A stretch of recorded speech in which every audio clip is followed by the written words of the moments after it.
నా అభ్యర్థన. Right Wilson గారు. కాసర్గడ్డ నాగార్జున గారు నమస్తే. దావోస్ దావోస్ పర్యటన ఏపీ సీఎం చంద్రబాబు వెళ్ళడం జరిగింది. అక్కడ సమావేశాల్లో పాల్గొన్నారు. తర్వాత ఢిల్లీకి వెళ్ళారు. అక్కడ సమావేశాలు నిర్వహించారు. ఏం డిస్కషన్స్ జరిగాయి? ప్రస్తుతం అమరావతికి వచ్చారు. అంటే దావోస్ పర్యటనపై మేము ఏపీకి సంబంధించి కూడా అభివృద్ధి చేస్తాం, దాని పెట్టుబడులు తీసుకొచ్చామని కూటమి ప్రభుత్వం చెప్తుంది. ఏమి తీసుకొచ్చారు, ఎంత తీసుకొచ్చారని వైఎస్ఆర్సీపీ పరోక్షంగా ప్రశ్నోత్తరాలు కొనసాగుతూనే ఉన్నాయి. మరి గతంలో నేను 1,26,000 కోట్ల పెట్టుబడులు తీసుకొచ్చాం, కానీ అది వైసీపీకి ఎవరైతే వాళ్ళ సొంత నేతలు ఉన్నారో వాళ్ళ సంస్థలు లేదా వాళ్ళ కంపెనీలకి అది వాళ్ళకి అనుకూలంగా జరిగింది తప్ప రాష్ట్రానికి అభివృద్ధి జరగలేదనేటువంటి అంశం కూడా ఉంది. ఇద్దరిది ఒక్కొక్క రకంగా ఉన్నాయి ప్రశ్నలు. మీ కామెంట్ ఏంటి? కాంగ్రెస్ నుంచి మీరు ఏం మాట్లాడతారు? సార్, ఏదో ఒక సామెత ఉండదు సార్, తెక్కలోడు తిన్నాళ్ళు వెళ్తే కొండ ఎక్కడం దిగడం జరిపోయిందంట. అలా ఉండదు సార్. అసలు వైసీపీకి పెట్టుబడులకి ఏమన్నా సంబంధం ఉందా సార్? గత 5 సంవత్సరాల్లో వైసీపీ ఎంత విధ్వంసం చేసిందో మనం కల్లారు కంటికి కట్టినట్టుగా చూసాం సార్. వాళ్ళు కంపెనీల దగ్గర పోయి ఏమవుతారు సార్?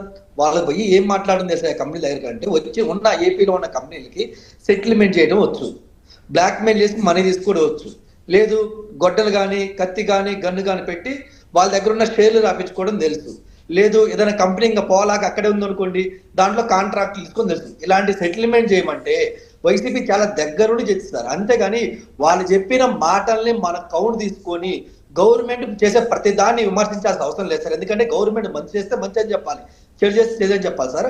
అసలు వైసీపీకి ఇన్వెస్ట్మెంట్లకి ఎటువంటి సంబంధం అయితే లేదు సార్. అది ఘంటాపథంగా కాంగ్రెస్ పార్టీ నుంచి చెప్తాను సార్. దాని తర్వాత చూద్దాం సార్. అయితే మటుకు ఏపీ ప్రభుత్వం నుంచి ముఖ్యంగా 4 వెళ్ళారు సార్ దావోస్. లోకేష్ గారు, బాబు గారు, భర్త గారు, రామ్మోహన్ నాయుడు గారు 4 వెళ్ళారు సార్.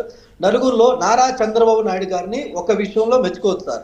ఎందుకంటే మా తండ్రి లేని బిడ్డ జగనన్న పోయినసారి దావోస్ పర్యటనకి వెళ్ళినప్పుడు చల్లో నేను రాలేను, మేము వెళ్ళలేమని చెప్పి కొన్ని సంవత్సరాలు వెళ్ళకపోవడం జరిగింది సార్. వెళ్తే స్వెటర్లు వేసుకుని వణుకుతా అసలు ఏ కంపెనీని కలవకుండా ఊరక వాళ్ళ టెంట్ లో కూర్చొని ముచ్చట్లు వేసుకుంటా బిత్తర సూపులు చూసుకుంటా జరిగింది సార్. కానీ నారా చంద్రబాబు నాయుడు గారు ఈవెన్ దో వాళ్ళ ముగ్గురు మినిస్టర్లు ఎవరైతే ఉన్నారో వాళ్ళు స్వెటర్లు వేసుకొని ఇదిగా ఉన్నా కానీ నారా చంద్రబాబు నాయుడు గారు వితౌట్ స్వెటర్ వేసుకున్న చొక్కాతోనే అలా ఉండి ప్రతి ఒక్కరిని కలవటం అనేది చాలా మంచి పరిణామం సార్. దాని అనేది కాంగ్రెస్ పార్టీ ఇన్వైట్ చేస్తుంది సార్. ఇంకపోతే ముఖ్యంగా సార్ ఇప్పుడు పోయిన గత 5 సంవత్సరాలు ఏపీ బ్రాండ్ అనేది సర్వనాశనమైంది సార్. ఎంత సర్వనాశనం అయ్యటంలోకి వైసీపీ ఎంత కీ రోల్ ప్లే చేసిందంటే దాంట్లో 50% బీజేపీ కూడా సపోర్ట్ చేసి కీ రోల్ అనేది ప్లే చేస్తారు. ఎందుకంటే రాష్ట్రం అంత అల్లాకల్లోలు అవుతుంటే బీజేపీ సెంటర్ లో ఉండి ఎందుకు ఇన్వాల్వ్ కాలేదు సార్? ఆ రోజు అమర్ రాజా బ్యాటరీ వెళ్తుంది, కాంగ్రెస్ కానీ లేదంటే జనసేన కానీ లేదంటే టీడీపీ కానీ ఏం చేయలేని పరిస్థితి. ఎందుకంటే మా 3 పార్టీలకు ఎవరికి అధికారం లేదు, ఎవరు చెప్పినా జగన్మోహన్ రెడ్డి వినరు కాబట్టి మేమేం చేయడానికి లేదు. కానీ ఆ రోజు సెంటర్ లో ఎవరున్నారు సార్? బీజేపీ గవర్నమెంట్ ఉంది. మరి బీజేపీ గవర్నమెంట్ ఇన్వాల్వ్ అయ్యి ఎందుకు పంపిస్తున్నారు? ఇది కరెక్ట్ గా జగన్మోహన్ రెడ్డి ఇది తప్పు జరుగుతుంది, నువ్వు తప్పు సరిదిద్దుకో అని చెప్పి మోడీ గారు ఎందుకు చెప్పలేదు సార్ రోజు? ఎందుకంటే వాళ్ళిద్దరూ చట్టా పట్టాలు వేసుకొని తిరుగుతూ ఉన్నట్టు పాటలు పడారు సార్. ఈ రోజు ఏంటంటే ఎన్డీఏలోకి నారా చంద్రబాబు నాయుడు గారు వచ్చారు కాబట్టి ఆయన ఎంపీలతో వీళ్ళు గవర్నమెంట్ ఫామ్ చేశారు కాబట్టి వీళ్ళకి వత్తాసు పలకాలు కాబట్టి వీళ్ళు పలుకుతున్నారు సార్. అంతేగాని బీజేపీకి ఆంధ్రప్రదేశ్ లో ఎటువంటి వైఎస్ఆర్సీపీ ప్రభుత్వం ఉన్నప్పుడు 1,26,000 కోట్లు మేము పెట్టుబడులు దావోస్ పర్యటన అనంతరం కూడా ఆంధ్రప్రదేశ్కి తీసుకురావడం జరిగింది. అదేవిధంగా వైజాగ్ లో నిర్వహించిన ఏదైతే సదస్సులు ఉన్నాయో దానిలో 13 లక్షల పెట్టుబడుల కంపెనీలు వచ్చాయి, వాళ్ళతో డిస్కషన్స్ జరిగాయి. 6 లక్షల ఉద్యోగాలు కూడా మేము కల్పిస్తామని ఒక హామీ ఇచ్చారు. దానిపై మీ కామెంట్ ఏంటి సార్? ఇప్పుడు వైసీపీ వాళ్ళు ఇన్వెస్ట్మెంట్ పెట్టారు, అవును ఇన్వెస్ట్మెంట్ సబ్మిట్ చేసినప్పుడు ఇన్వెస్టర్స్ వచ్చారు. ఎవరు వచ్చారు సార్? వాళ్ళ లిస్టు బయట తీయండి.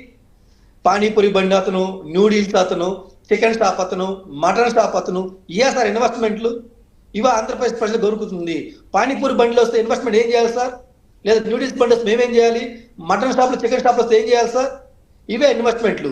వాళ్ళు తెచ్చిన ఇన్వెస్ట్మెంట్లు ఇవే సార్, ఇంతకుముందు ఏమి లేదు. అందులో మరి వచ్చిన జనాలు ఎవరంటే ఐపాక్ వాళ్ళు ఎవరైతే ఎంప్లాయీస్ ఉన్నారో వాళ్ళు మంచిగా ప్రభుత్వం డబ్బులతో సూటి బుడ్డు కుట్టించి టై కట్టించి వాళ్ళని రాను పోను ట్రాన్స్పోర్ట్, హోటల్ అకామిడేషన్ అన్ని ప్రొవైడ్ చేసి వాళ్ళని పెట్టి కాసేపు షో చేశారు సార్. అంతకుముందు ఏముంది సార్? వాళ్ళ ఆయాంలో వచ్చిన ఒక్క కంపెనీ ఉందా సార్? ఈ రోజు సాక్షి మీడియాలో చెప్పుకుంటున్నారు జిందాల్ అని.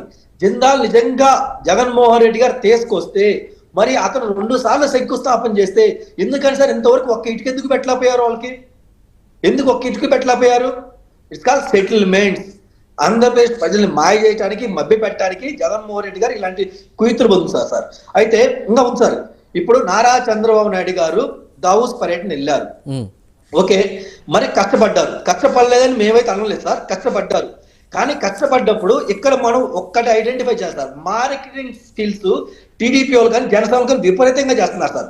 Once upon time Nara Chandrababu గారు ఇంత ముందు ముఖ్యమంత్రిగా ఉన్నప్పుడు కానీ, లేదా రాజశేఖర రెడ్డి గారు ముఖ్యమంత్రిగా ఉన్నప్పుడు కానీ, కిరణ్ కుమార్ రెడ్డి గారు ముఖ్యమంత్రి ఉన్నప్పుడు జనరల్ గా ఒక కంపెనీ ఇన్వెస్ట్మెంట్, ఒక కంపెనీతో రాష్ట్ర గవర్నమెంట్ ఎంఓయు అనేది ఏర్పడితే మాత్రమే బయటకు వచ్చి బహిరంగంగా చెప్పడం కానీ, దాని మీద సోషల్ మీడియాలో మాట్లాడటం కానీ, ప్రెస్ రిలీజ్ ఇవ్వడం కానీ, లేదంటే ఇలా స్టేట్మెంట్లు ఇవ్వడం జరిగేది సార్. కానీ ఈ రోజు దావూస్ వెళ్ళిన తర్వాత టీడీపీ యొక్క సోషల్ మీడియా కానీ, టీడీపీ యొక్క రాజకీయ నాయకులు ఏం చెప్తున్నారు సార్? అదాని గెలిస్తే ఒక పోస్టు, అబ్బాని కలిస్తే ఒక పోస్టు, లేదంటే జో బైడెన్ కలిస్తే ఇంకో పోస్టు, లేదా ఇంకొక పెద్ద మనిషిని కలిస్తే ఒక పోస్టు. కలిసిన దానికి వీళ్ళు ఎందుకు ఇంత ఇచ్చేస్తున్నారు? 6 నించుంటే నారా చంద్రబాబు నాయుడునే కాదు సార్, నేను నిలబడ్డా అనుకుని నన్ను కూడా చాలా మంది వచ్చి కలుస్తారు, లేదా నేను వాళ్ళని కలవడం జరుగుతుంది సార్. ఫోటో అయితే వాళ్ళు ఫోటో ఇస్తారు, అలాంటి ఫోటోలు తీసి వాళ్ళని కలిసిన వీళ్ళని కలిసిన కలవడం చాలా మంది కలుస్తారు. కలవడం ఇంపార్టెంట్ కాదు, ఎందుకని ఏపీ బ్రాండ్ గత 5 సంవత్సరాల్లో సర్వనాశనం అయింది. అది ఏ పార్టీ అయినా సరే ఒప్పుకోవస్తుంది, ఆఖరి జనసేన కానీ లేదంటే బీజేపీ కానీ ఒప్పుకోవస్తున్నారు. మరి అంత నాశనం అయితే ఇప్పుడు నారా చంద్రబాబు నాయుడు దావూస్ లో అంత కష్టపడుతున్నారు కదా, ఏ కంపెనీతో ఎంఓయు అండర్స్టాండింగ్ ఏమైంది ఏంటి, దాని మీద ఇంతవరకు వైట్ పేపర్ ఎందుకు రిలీజ్ చేయలేదు? 24 గంటలు